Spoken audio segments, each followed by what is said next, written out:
ينفع الناس فيمكث في الأرض كذلك يضرب الله الأمثال.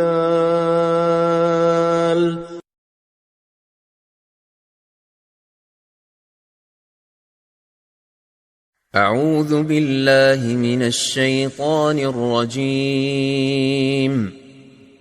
فأما الزبد فيذهب جفاء وأما ما ينفع الناس فيمكث في الأرض كذلك يضرب الله الأمثال.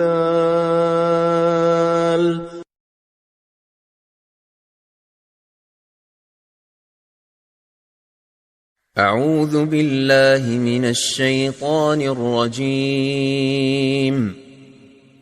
فأما الزبد فيذهب جفاء وأما ما ينفع الناس فيمكث في الأرض كذلك يضرب الله الأمثال.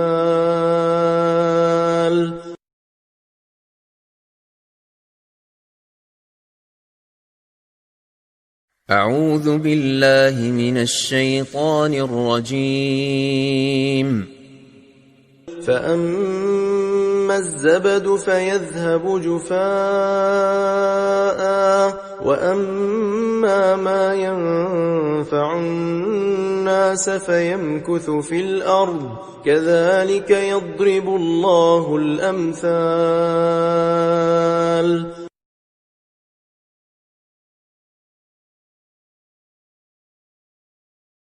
الشيطان الرجيم. فأما الزبد فيذهب جفاء وأما ما ينفع الناس فيمكث في الأرض كذلك يضرب الله الأمثال. السلام علیکم ورحمۃ اللہ وبرکاتہ. السلام علیکم ورحمۃ اللہ وبرکاتہ. اللہ تعالیٰ کی توفیق اور اس کی رحمت ہم سب کو ایک بار پھر اپنی اصلاح کے لیے اس بات کو سننے کی طرف لے آئی. اللہ تعالیٰ سے دعا ہے کہ ہم آج کے اس سیشن سے بھرپور فائدہ بھی اٹھائیں اور اس کا حق بھی ادا کریں. شروع کریں گے اور ہمارا آج کا ٹاپک ہے ڈسکور یور سیلف، اپنی تلاش. سیلف ڈسکوری بھی ہے، پرسنالٹی ڈسکوری بھی ہے، اور میں کون ہوں اس سوال کا جواب بھی ہے.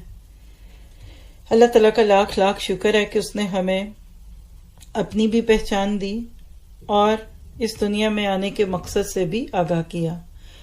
بہت سارے لوگ دنیا میں آج کامیابی کی طرف بڑھتے ہیں. ہر ایک کا معیار فرق ہو سکتا ہے. اپنے آپ کو وہ کچھ بھی کہیں، کوئی اور نام رکھیں، چاہے وہ کامیابی دنیا کی ہو یا دین کی ہو، لیکن اصل چیز یہ ہے کہ یہ کامیابی اسے لے کر پرسکون زندگی کی طرف ہی جاتی ہے.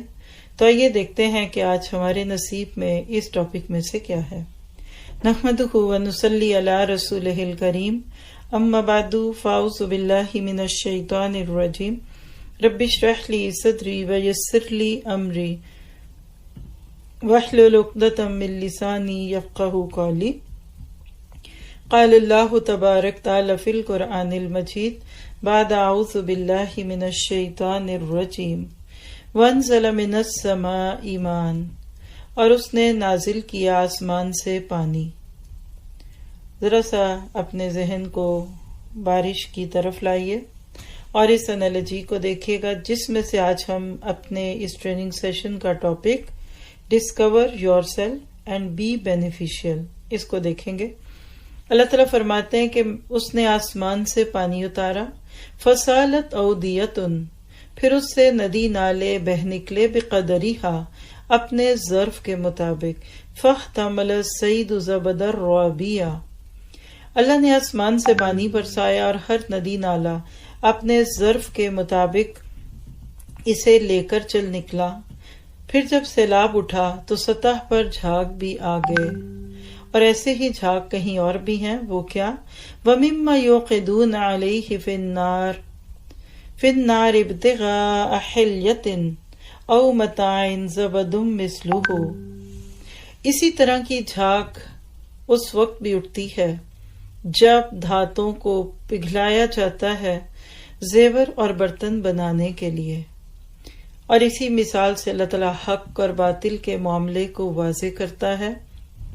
کذالک یضرب اللہ الحق والباطل، اور آخر کیا ہے؟ یہ حصہ ہے آج آپ کی میری اس نشست کا۔ فَأَمَّا الزَّبَدُ فَيَذْهَبُ جُفَاءً وَأَمَّا مَا يَنفَعُ النَّاسَ فَيَمْكُثُ فِي الْأَرْضِ كَذَلِكَ يَضْرِبُ اللَّهُ الْأَمْثَالَ۔ اسی مثال سے اللہ تعالیٰ حق اور باطل کے معاملے کو واضح کرتا، جو جھاگ ہے وہ اڑ جایا کرتا ہے، اور جو چیز انسانوں کے لیے نافع ہے وہ زمین میں ٹھہر جاتی ہے، اور اسی طرح اللہ تعالیٰ مثالوں سے اپنی بات سمجھاتا ہے۔ سورۃ الرعد کی آیت نمبر 17 ہم سب کو ایک بہت بڑی حقیقت کی طرف لے کے چل رہی ہے، اور وہ کیا ہے کہ جو اس دنیا میں لوگوں کو نفع دے گا وہ ضرور بچے گا، اور بیکار چیزیں گھاس پھوس کی طرح وقت کی رو میں بہہ جاتی ہیں۔ تو آج جس موضوع کو میں اور آپ اپنے لیے سن رہے ہیں وہ کیا ہے؟ کیا میں دوسروں کو نفع دیتی ہوں؟ صرف اس آیت کے اوپر آپ نظریں جما کر دیکھیں تو اللہ تعالیٰ نے آپ کو مجھے زندگی گزارنے کا ایک خوبصورت طریقہ سکھا دیا کہ جس کے بعد یہ خاکی بندہ، یہ فانی بندہ اپنے دنیا سے جانے کے بعد بھی لوگوں کی دعاؤں میں رہتا ہے، یادوں میں رہتا ہے، لوگ اس کا نام لیتے ہیں۔ آپ کسی دنیاوی لیڈر کو لے لیجئے تو میموریل ڈے منائے جاتے ہیں ان کے نام پہ۔ اگر ذرا سا اس کو اپنے انڈو پاک کلچر پہ لے آئیے تو لوگ ایسی شخصیات کی قبریں سجا کر اس پر ان کے نام کے کتبے لگانے لگتے ہیں، اور کچھ نہ کر سکیں تو عام لوگ تو حقیقت یہ ہے کہ قبروں پر کتبے لگاتے ہیں اور اس کے اندر بہت کچھ رکھتے ہیں، لیکن چند دن کے بعد کیا ہوتا ہے ہر ایک جانتا ہے۔ تو یہ زندگی جو اللہ تعالیٰ نے آپ کو مجھے دی، اس کا سب سے قیمتی کریکٹرسٹک اس دنیا میں، اس یونیورس میں اور اس کائنات میں جو سب سے خوبصورت اور قیمتی چیز ہے وہ انسان ہے۔ انسان کو اشرف المخلوقات بھی کہا گیا، اور انسان کو وَلَقَدْ كَرَّمْنَا بَنِي آدم کا لقب بھی دیا گیا سورۃ بنی اسرائیل میں۔ لیکن سوال پیدا ہوتا ہے کہ کیا میں اپنے اوپر لوں اور آپ اپنے اوپر لیجئے؟ اپنی قدر پہچانتی ہوں؟ کیا حقیقت میں مجھے پتا ہے کہ میں کتنے کی ہوں؟ کبھی کبھی تو یہ تک دیکھا گیا کہ نوٹ کی پہچان ہے، ڈالر پاؤنڈ کا ریٹ پتا ہے، یہ $1 ہے، یہ 5 ہیں، یہ 10 ہیں، یہ 100 ہے، یہ بھی پتا ہے۔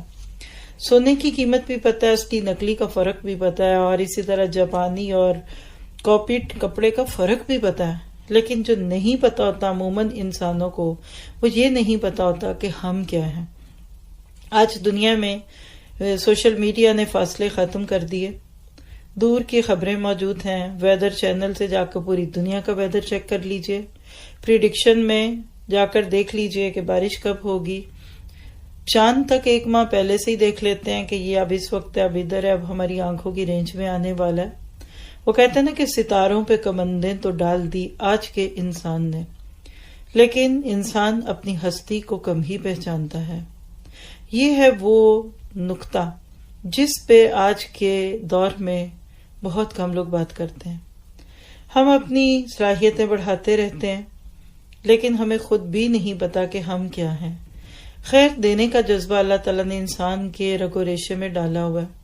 عام طور پہ تو انسان جو خود کو اپنے ہاتھوں ہی میں بیچ دیتے ہیں سیلف پلیزر بن کر، وہ تو کبھی ڈرگز میں چلے جاتے ہیں اور کبھی شراب کے نشے میں دھوتے ہیں، اور ایسے لوگ بعض دفعہ گٹروں میں سے بھی نکالے گئے۔ لیکن ذرا سا اوپر لے چلیے ایک باشعور انسان جو دنیا کا 4 لفظ پڑھ لیتا ہے تو اس کو پھر فکر ہوتی ہے کہ میں دوسروں کو بھی کچھ دوں، اور بالکل ایسے سمجھیے کہ جیسے قطبی ستارے۔ کچھ لوگ دنیا میں قطبی ستارے بن کے جیتے ہیں، یہ خود بھی نہیں بلکہ دوسروں کو بھی راہ پہ رکھتے ہیں۔ یہ لوگ وہ لوگ ہوتے ہیں کہ جن کی موجودگی میں زندگی پیاری لگنے لگتی ہے۔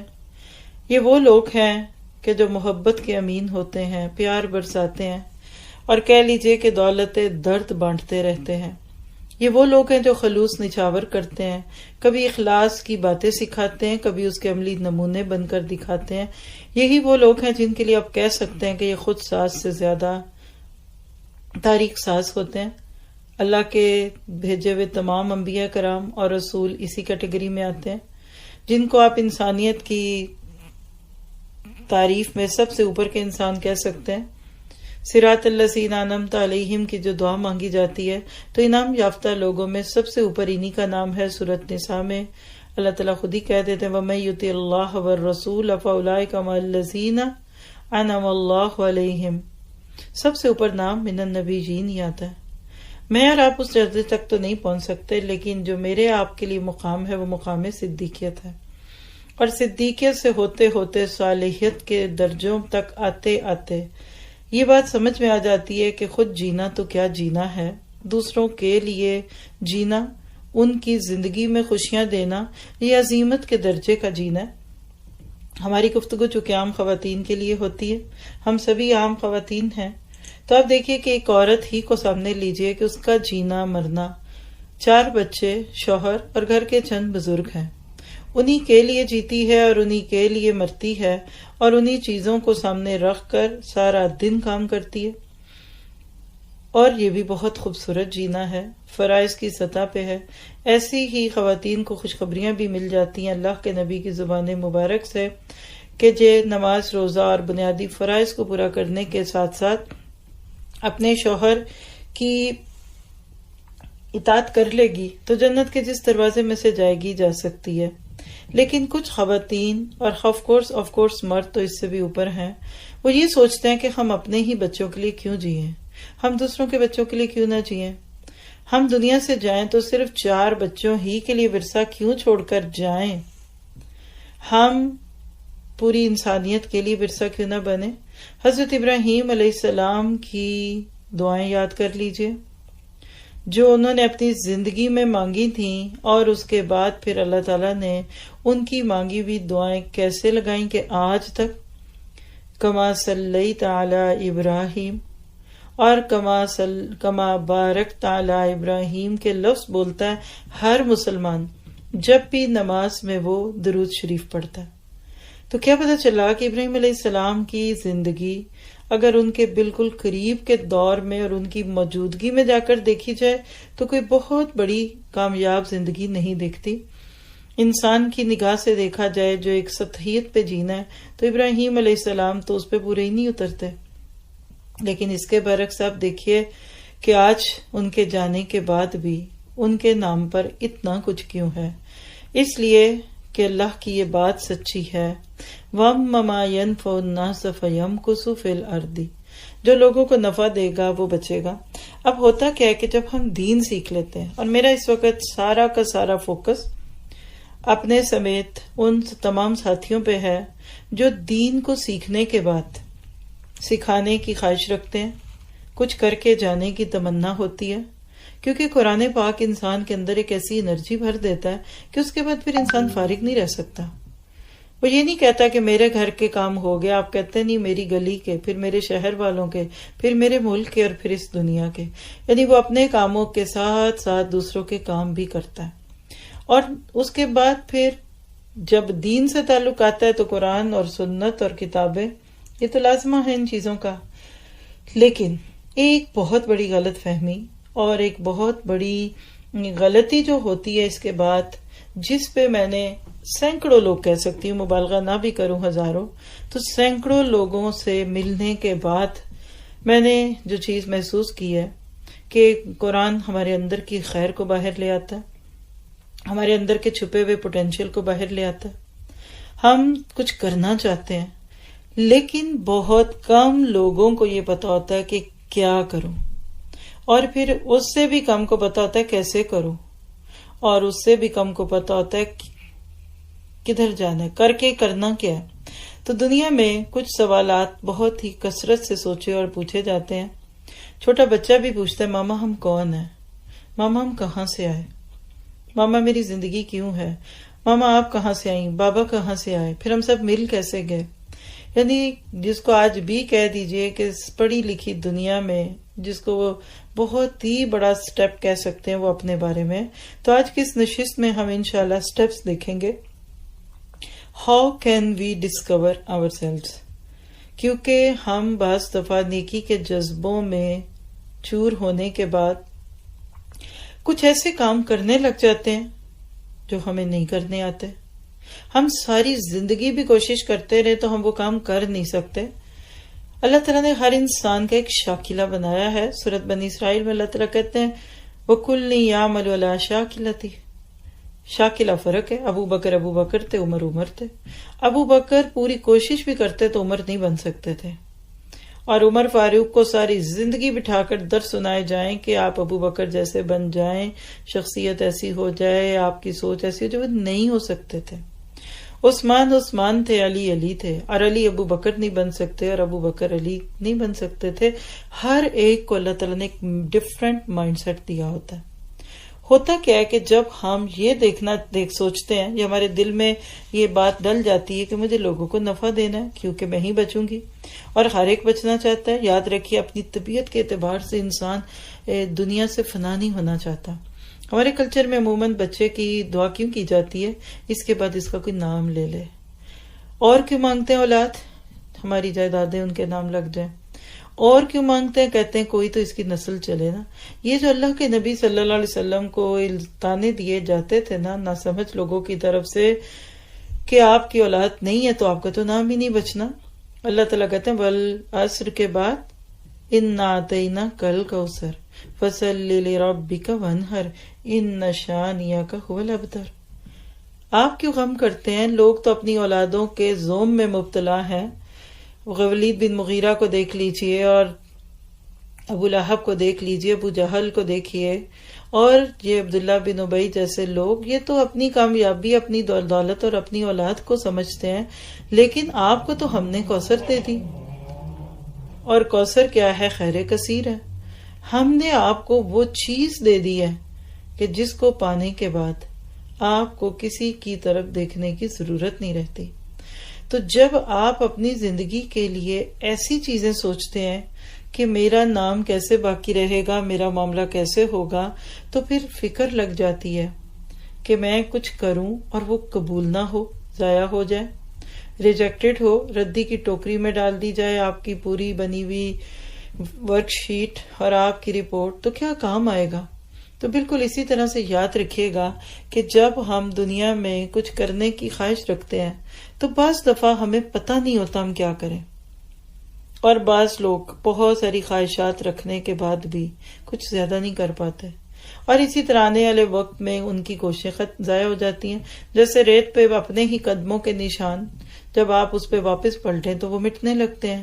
تو زندگی میں سب سے بڑا کام جو مجھے آپ کو کرنا ہے وہ ہے ڈسکور یور سیلف. میں کیا ہوں، میں کیا کر سکتی ہوں، میری زندگی کس رخ پہ جائے گی تو فائدہ مند ہوگی. دیکھیں نا، جب آپ مال، اولاد اور بچے جن کی میں بات کر رہی ہوں، اس میں کسی کو کامیاب دیکھیں اور آپ سوچیں کہ چلو یہ ہے کامیاب بندہ، اب اس کے بعد دیکھیے کیا ہوگا. تو آپ یاد رکھیے کہ تبت یدا ابی لہب وتب ما اغنی عنہ مالہ وما کسب. نہ تو اس کے کمائی اس کے کام آئی، نہ اس کی اولاد کام آئی، کامیاب تو نہیں تھا نا. فرعون کو دیکھ لیجئے. اگر آپ سوچتے ہیں کہ بڑا عہدہ مل جائے زندگی میں تو ہم بڑے کامیاب ہیں، تو فرعون اور حامان کو دیکھ لیجئے. دولت کے انبار لگ جائے، کروڑ پتیوں میں شادی ہو جائے بیٹی کی، تو کیا وہ کامیاب ہے؟ نہیں. قارون کی مثال آپ کے سامنے ہے. اور اچھے لوگ بھی جو بہت مال چھوڑ کر گئے، اگر اس مال کو زندگی میں کوئی اچھے کاموں میں نہیں لگایا تو کوئی ان کی وجہ نہ بن سکی. تو اس کا مطلب یہ ہے کہ اپنی زندگی میں کچھ ایسے کام کر جانا کہ جس کے بعد آپ کی وجہ سے دوسرے فائدہ اٹھائیں. یہ ہے وہ درد جس کے اوپر میں نے کوشش کرنی ہے، اور پھر یہ دیکھنا ہے کہ میں اس میں فٹ کہاں ہوتی ہوں.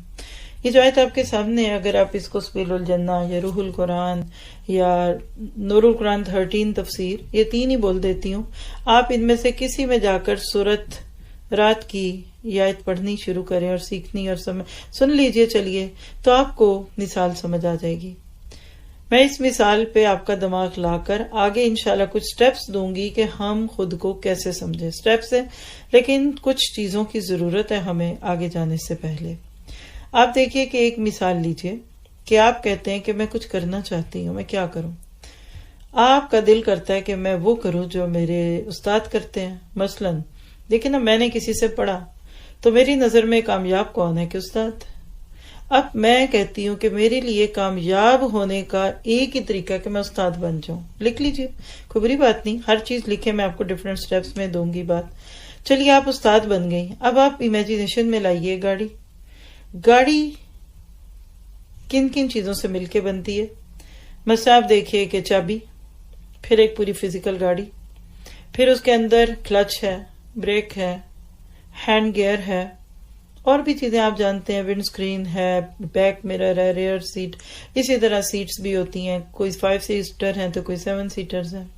ٹھیک ہے، تصور میں لائیے یہ گاڑی بذات خود گاڑی ہے، لیکن اگر آپ کسی مکینک کے پاس اس کو لے جائیں اور وہ اس کے ایک ایک پرزے کو کھول کے رکھ دے، مثلا یہ جتنے نام میں نے بھی لیے یہ ساروں کو الگ الگ کر دیجئے، کیا ہر پرزہ اپنی جگہ بیٹھا ہوا گاڑی کہلائے گا؟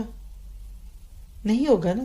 آپ سٹیئرنگ کو پکڑیں اور پوچھیں یہ کیا ہے، تو جو بہت ہی ماہر ہے نا گاڑیوں کے پرزوں کا، مکینک، انجینئر یا گاڑی بنانے والی کوئی بھی کمپنی کچھ بھی، تو وہ کہے گی کہ یہ کہہ لیجئے کہ یہ گیئر ہے، یہ فلاں ہے، یہ فلاں چیز ہے، یہ ویل ہے، یہ گاڑی. وہ کہے گا کہ مجھے چلانا ہے. وہ کہے گا اگر چلانا ہے نا واپس ان سارے پرزوں کو گاڑی میں ڈالو، یعنی جس کو کہتے ہیں ری اسمبل کرو، اور پھر ایک خاص طریقے سے اس کو چابی لگاؤ گے تو یہ چل جائے گی. بالکل اسی طرح یاد رکھیے کہ یہ کائنات بول بول کر آپ کو مجھے یہ سبق دے رہی ہے کہ وَأَمَّا مَا يَنْفَعُ النَّاسُ فَيَمْكُثُ، جو لوگوں کو نفع دیتا ہے وہ بچتا ہے. اور ایسی چیزوں میں ہم 3 مثالیں لے لیتے ہیں تاکہ آپ کو مجھے کائنات کا یہ سائیکل سمجھ آئے، اور پھر ہم دیکھیں کہ میں ایک استاد بن کر کامیاب